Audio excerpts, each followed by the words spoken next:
Estamos a 5 minutos de las 9 de la mañana, seguimos con más Arriba Gente.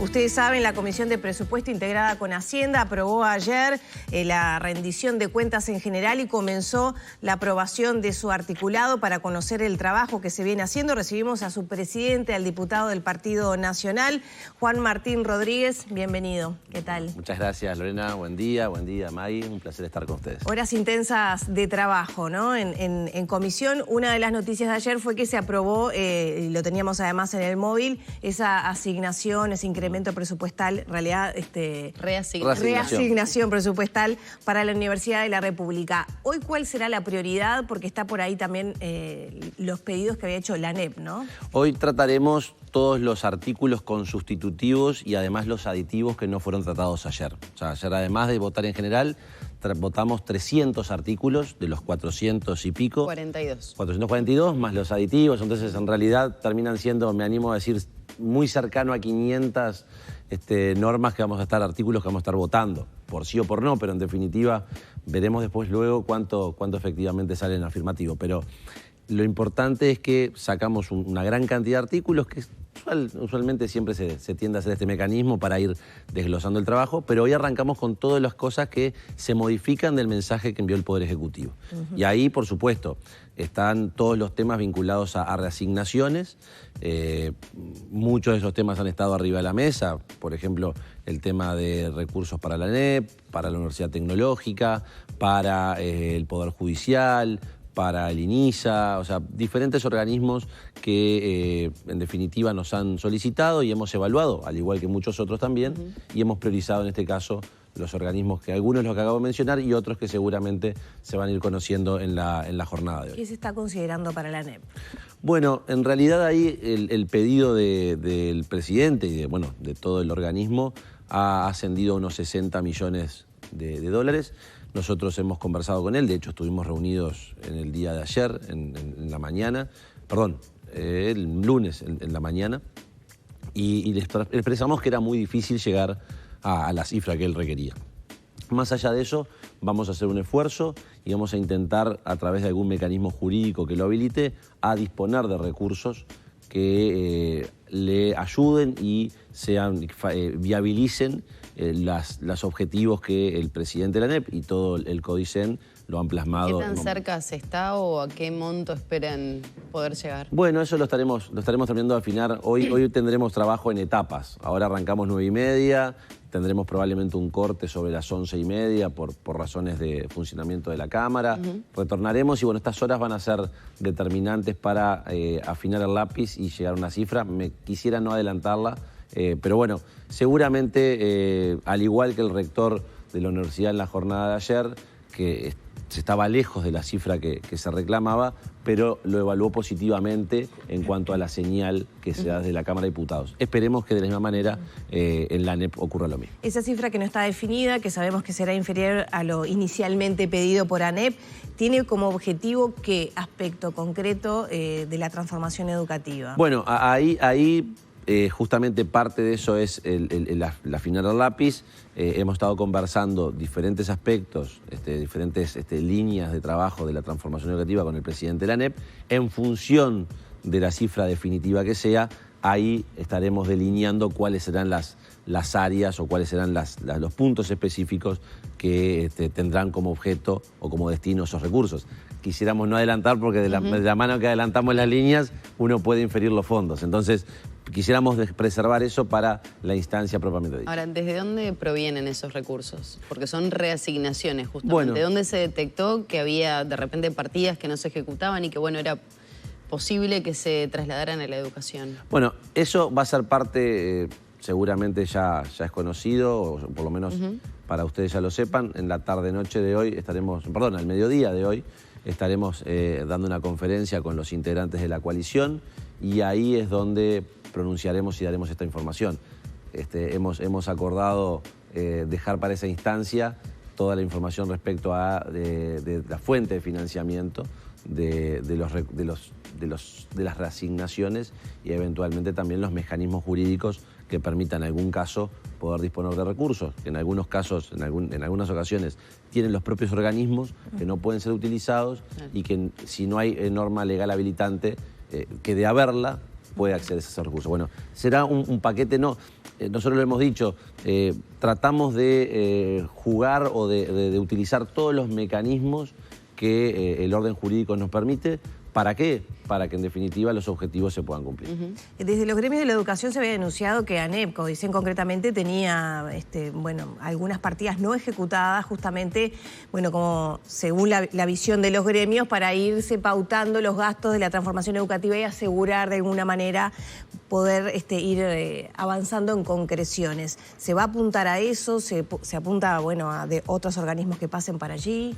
Bueno, como sucede en casi todos los organismos, si bien han tenido muy buen nivel de ejecución, y la ANEP también lo ha sido, en charlas con diferentes responsables de diferentes incisos, todos han destacado el nivel de ejecución que tiene la ANEP. La realidad es que no son suficientes eventualmente esos recursos que puedan tener para la implementación del plan que el presidente Robert Silva ha señalado. Por lo tanto, hay necesidad inexorablemente de dotar de mayor cantidad de recursos. Trataremos que eventualmente esas cifras de esos recursos que puede tener el organismo sin ejecutar y que pueden ser habilitados para su ejecución posterior, el año 2024, y eventualmente una reasignación o la habilitación de otros recursos, permita satisfacer al menos el comienzo de esas demandas. ¿Algo de la transformación educativa, May, quedará por el camino entonces? No, yo creo que tal vez hacer un anuncio de estas características no sería un poco apresurado. Creo que, como todo, nosotros cuando asumimos el gobierno teníamos tiempos para los objetivos que nos habíamos cruzado, ¿no? que nos habíamos trazado. No solamente en materia educativa, en las diferentes áreas del gobierno. La pandemia, al comienzo, otros elementos han entorpecido en cuanto o han detenido o han enlentecido que esos tiempos no sean los que hubiésemos querido. Bueno, probablemente de eso no haber ocurrido, los tiempos hubiesen sido mucho más acelerados. Y bueno, eso es un factor que no podemos dejar de lado. Independientemente de eso, los pasos se vienen dando seguros y se viene avanzando. Trataremos naturalmente que, como todo, estos son procesos, o sea, y más en materia educativa.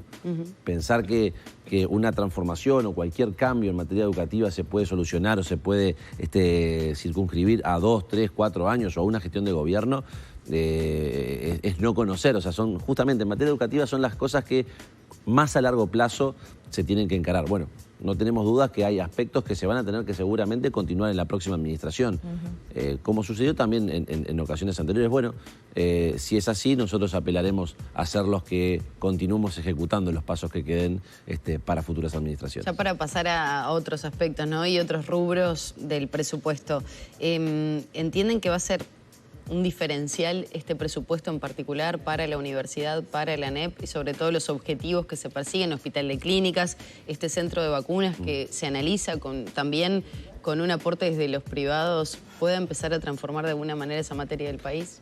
Nosotros afortunadamente las cosas en nuestro país no se logran por un único factor. Es el esfuerzo acumulado, es el aporte acumulado de ideas, de recursos, de esfuerzo, y tú lo decías y escuchábamos ahora al rector con Verónica en la entrevista que hacía justamente respecto al informe de tema vacunas. Eso fue algo que también salió de la Cámara de Diputados hace un par de años. El rector lo reconocía y yo tengo el deber de hacerlo también, porque uno tiene que partir de la base de que cuando uno se sienta a conversar y comparte los objetivos, lo mejor es hacerlo en un buen tono. O sea, uno puede compartir aspectos, puede tener diferencias en otros, pero si uno tiene objetivos comunes, el deber y la responsabilidad de los actores del gobierno es sentarse, conversar, sí, tener matices, tener diferencias, pero en llegado momento tener la posibilidad de acordar. Y fue así lo que sucedió con lo del centro de vacunas, que se destinaron recursos en la rendición de cuentas 2020, que tratamos en 2021, y esto ahora empieza a ser una realidad. Primero para el informe y luego para el centro. Esperemos que estos recursos para el hospital de clínicas que es parte de la universidad, pero también somos conscientes que no son recursos que la universidad en los aspectos educativos o académicos considere como tal. Pero bueno, hay un monto muy importante, 120 millones de pesos, unos 3 millones de dólares, un poquito más de 3 millones de dólares para Hospital de Clínicas, otro tanto para la universidad, para becas, para descentralización, para el centro suroeste, para el centro sureste, para el fortalecimiento académico aquí en Montevideo. O sea, hay elementos que nos permiten decir que de parte del Parlamento, de la Cámara de Diputados, se ha puesto foco. ¿Es suficiente? Nunca es suficiente. O sea, apelando a la lógica de la frazada corta, eso es real, pero nunca es suficiente. Lo que nosotros queremos destacar y agradecemos realmente que el rector haya tenido ese gesto de generosidad es justamente decir el reconocimiento a que los diputados pusimos foco y que en una reasignación, en una rendición de cuentas donde probablemente las reasignaciones estén en torno a los 12 millones de dólares, la Universidad de la República obtuvo el 50% de esas reasignaciones. O sea, por lo tanto, eso queremos dejarlo de manifiesto y claro. Para la Cámara de Diputados, para la Comisión, ha sido el foco especial de la Universidad de la República. Para evitar aquello de también que muchas veces se cae en cuanto a la grieta y las diferencias. O sea, creo que hay que caminar por ese camino. ¿Pero hay grieta con la Universidad de la República? No, pero siempre uno termina hablando de... No uno, pero capaz que se cae en aquello de... hay opinión favorable o desfavorable con la universidad o con otros. Yo qué sé, yo soy egresado de la Universidad de la República, le debo a ella y a mi familia la posibilidad de tener un título universitario. Entonces, pensar de otra manera, por lo menos en mi cabeza no entra. Pero siempre puede haber en un lado u en otro personas que no compartan esa forma. ¿Qué pasa con el Poder Judicial? Hablábamos recién y sobre todo con los reclamos desde Fiscalía, con la cantidad de funcionarios que se requieren, reasignaciones también a nivel de nuevos ingresos, qué pasa con los adjuntos, esas diferencias que hay. Bueno, ahí separemos. Una cosa es el Poder Judicial. El Poder Judicial ha hecho varias demandas, o sea, varios reclamos. Algunos aspectos vinculados a la adecuación salarial, aquella que se originó en el 2011, en la rendición de cuentas del gobierno de Mujica, que generó todo un desfasaje y que desde el presupuesto nacional del año 2020 hemos ido logrando que de los 5.000 funcionarios que tiene el Poder Judicial, más de alrededor de unos 4.000 y pico, ya para el año 2024 van a tener equiparada su relación. O sea, pasaba en el Poder Judicial, pasa de hecho, porque todavía eso no se ha equilibrado, que en una misma oficina pueden haber 3, 4 funcionarios haciendo la misma tarea cobrando sueldos diferentes, producto de ese desbarajuste ocasionado en una ley del gobierno en el 2011. ¿Qué pasó? Bueno, este gobierno y el Parlamento y la Cámara de Diputados tomó entre sus prioridades ese tema del 2020 y escalonadamente se viene solucionando. Ha habido un reclamo también en cuanto a la creación de un nuevo tribunal de apelaciones en materia de familia. Hay aspectos vinculados a la adecuación escalafonaria. Bueno, han habido múltiples reclamos. Seguramente no nos vamos a adelantar, pero también habrá respuestas no a todos, repito, pero a varios de los reclamos. ¿El foco dónde va a estar entonces? Bueno, seguramente en los que acabo de mencionar. Hay en materia de los tribunales de apelaciones de familia, hay 4, si mal no recuerdo, y 3, y están sobrecargados. Y eso, bueno, nos han solicitado que se cree un nuevo tribunal. Bueno, dentro de las prioridades se ha incluido esta. Seguramente algún aspecto más pueda ser incluido. Ya tenemos que ir cerrando porque el cuarto se tiene que ir, porque justamente lo esperan para arrancar la sesión. Pero para INISA, ¿qué se espera? Porque viene también dentro de ese programa de salud mental y adicciones, ¿no? Bueno, sí, pero no forma parte de las prioridades que hemos evaluado. En realidad, seguramente los recursos que se dediquen a INISA no estén vinculados al plan de salud mental, partiendo de la base que el plan de salud mental fue ideado en el Poder Ejecutivo para 4 organismos: Ministerio de Salud Pública, MIDES, ACE y Junta Nacional de Drogas. Nosotros lo que hemos hecho es incorporar el Hospital de Clínicas a ese plan, pero bueno, luego será a través de estos organismos que se canalicen esas acciones. Nosotros no vamos por ejemplo, el doctor Villar, director del Hospital de Clínicas, nos presentó un plan en qué consistirá, lo que en definitiva le vamos a dar recursos. Pero luego cada uno de los organismos viabilizará la forma de canalizar justamente acciones con Avinisa tenía pedidos concretos, ¿se van a contemplar algunos de ellos en estas reasignaciones? Están siendo evaluados, seguramente hay pedidos que sí. Nos permitimos dejar para dentro de unas horitas esos anuncios, pero está dentro de las prioridades y, por supuesto, como todo, nunca es suficiente, pero es el momento también de dar señales de la voluntad política que hay para contemplar especialmente algunos de los reclamos solicitados. Simplemente saber cómo continúa, ¿no? Para informarle un poco también a los televidentes, el plazo es de 45 días, pero cómo se va a ir desarrollando y los objetivos que se persiguen como presidente. Bien, en realidad nuestro trabajo como presidente de la comisión debería finalizar hoy, o sea, espero por lo menos. Y bueno, en realidad me queda, después de terminar el trabajo en comisión, tendré 48 horas para armar el informe. Ya hemos venido avanzando gracias al trabajo de los asesores, que uno tiene que aprovechar, agradecer y reconocer el trabajo de los colaboradores y los asesores, porque son los que, mientras que uno está abocándose a muchas cosas, son los que nos dan una gran mano para facilitarnos el trabajo. Gracias a ellos, bueno, tenemos buena parte avanzada. Estaremos estas próximas 48 horas afinando el lápiz en la redacción para presentarlo. Y luego el lunes 14, arrancamos a las 10 de la mañana, va a ser la discusión general en el plenario. Eso nos va a llevar todo el día y seguramente unas cuantas horas de la madrugada. Esperemos no llegar a la mañana del martes, pero seguramente madrugada ni que hablar. Y el martes al mediodía arrancaremos a votar artículo por artículo, y eso entre martes, miércoles y espero madrugada del jueves, no más allá de eso, poder terminar. El plazo vence el viernes 18, así que hasta nos va a sobrar, espero, algunas horitas, un día y pico. Voy a aprovechar estos 2 minutitos que nos quedan para preguntarle cómo ha sido el diálogo con la oposición en todas estas conversaciones sobre rendición de cuentas. A ver, el diálogo con la oposición es fluido, o sea, y más todavía en la Comisión de Presupuesto y Hacienda se da una lógica muy particular, que es que se convive durante un mes, 20 y pico de días, más horas entre nosotros que con nuestras familias o con nuestros amigos. Entonces, o te llevas bien o no sé lo que tenés que hacer. Por supuesto, hay momentos de tiranteza, hay momentos de discusión, hay momentos de todo tipo de reacciones humanas cuando tú compartís 12, 13, 14 horas con alguien. Pero es un trato cordial, por supuesto, con algunos colegas, compañeros de partido, de coalición, incluso también de la oposición.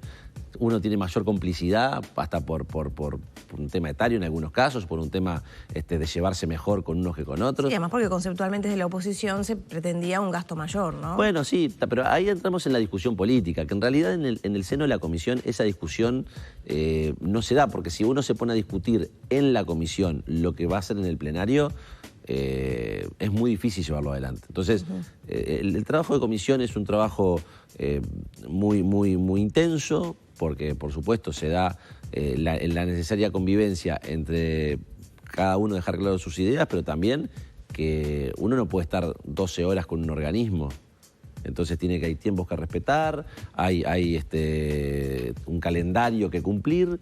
Entonces todo eso lleva a que o te llevas bien o intentás convivir de forma cordial, o realmente 20 y tantos días encerrados, desde las 9 y pico, 10 de la mañana hasta las 12 de la noche, como nos ha ocurrido en algunos días, es bravo de llevar si no tenés un buen diálogo. Después las diferencias políticas, ni que hablar, pero se trata de preservar todo eso más para el plenario y en el marco de la comisión, incluso, y con esto les regalo segundos más, antes que me reten, se da muchas veces que si uno no se lleva de esa forma, y hay sobre todo algún legislador del gobierno, de la oposición, que no integra la comisión y viene con ánimos distorsionantes, los propios integrantes de su partido, sean del gobierno o de la oposición, son los que le paran el carro y dicen, che, Lorena, está todo bien con lo que vos querés plantear, pero ¿sabés qué? Los que tenemos que venir acá todos los días a las 10 de la mañana y nos vamos a las 12 de la noche somos nosotros. Si vos tenés ganas un día y estás aburrido y venís a complicar el ambiente, bueno, anda a otro lado, acá no es el ambiente, acá no es el lugar. Entonces se da eso. Se da esa complicidad necesaria. Se resguarda el clima de debate y discusión. Sí, mirá que los que estamos acá todos los días somos nosotros. Vos no vas a venir un día a complicarnos el ambiente. Y eso yo lo valoro, repito, del gobierno y de la oposición. Bien. Muchas gracias por estos minutos. A ustedes, un placer. Cumplimos, mire, 9:15 en punto. Ya lo liberamos para que pueda seguir su trabajo en la comisión. Era el diputado del Partido Nacional, Juan Martín Rodríguez. Cerramos por aquí la entrevista.